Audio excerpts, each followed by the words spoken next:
I guess we're on. Hi. Hey, Esther. Do you want to introduce yourself first? Yes. We're also, FYI, we're going to be staring into each other's eyes because that light right behind the camera is very bright. So just pretend this is a candid conversation that you're just peeping into. I'm Esther Ko. I'm the animation director at Possibility Space. And who are you? I'm David Hoang. I'm a senior animator at Skydance Games, New Media. I think I have like 15 years of experience, and I used to work at Avalanche Studios on Just Cause 3, and then at BioWare, and I've been doing visual effects for the last few years until just recently I switched to Skydance, where we're working on like a Black Panther, Captain America game. Congratulations on that announced, by the way. Okay, so the spicy topic I wanted to launch into while we're here just chatting away oh so casually is that when you and I worked together at BioWare, even at that point, which was like a whole lifetime ago, I feel like, you were very adamant, like very intentional about how you did not want to go into a people management path. So I kind of wanted to ask you about that, since you and I have like very clearly like diverged in which way we want to go as we move further in our careers. Like, why do you so aggressively, so opinionated about not going into an animation director career path? For a long time, a lot of people, anytime you get that question of like, where do you see yourselves in like 3 to 5 years or whatever, I used to jokingly say like as high up as possible, but with like nobody below me.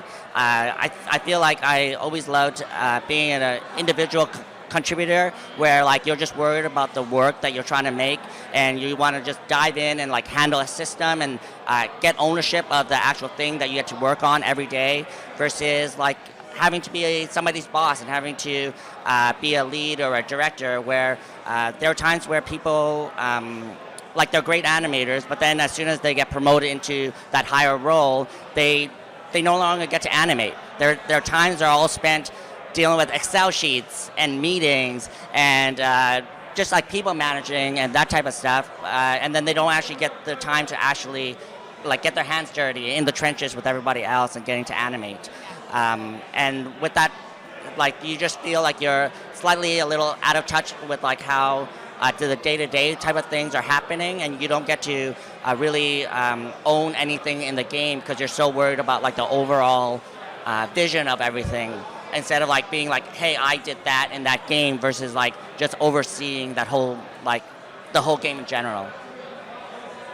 And why do you feel like you wanted that leadership role or that director role versus like being an individual contributor?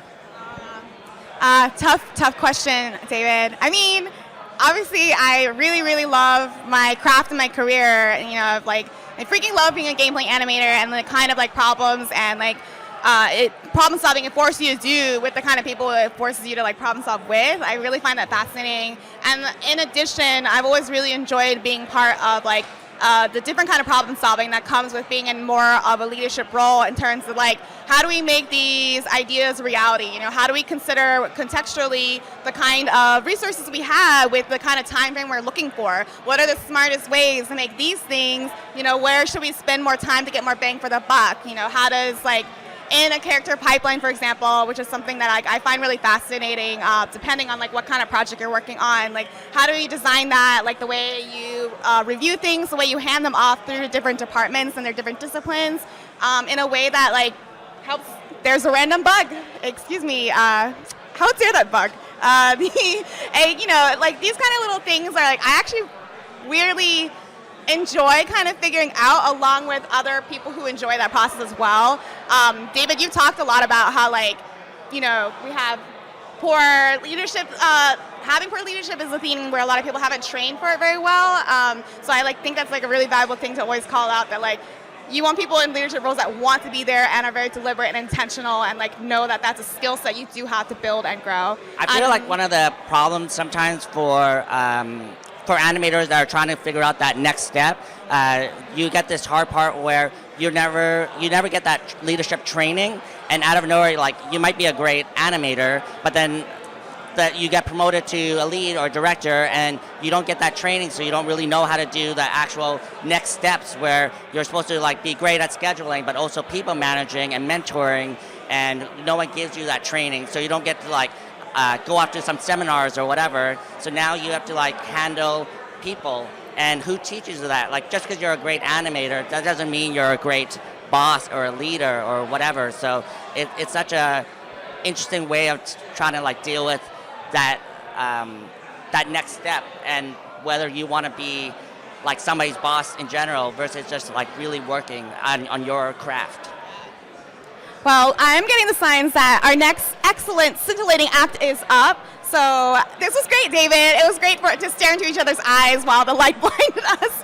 Hopefully this was valuable to anyone else. Thank you so much, and we'll see you in the next act.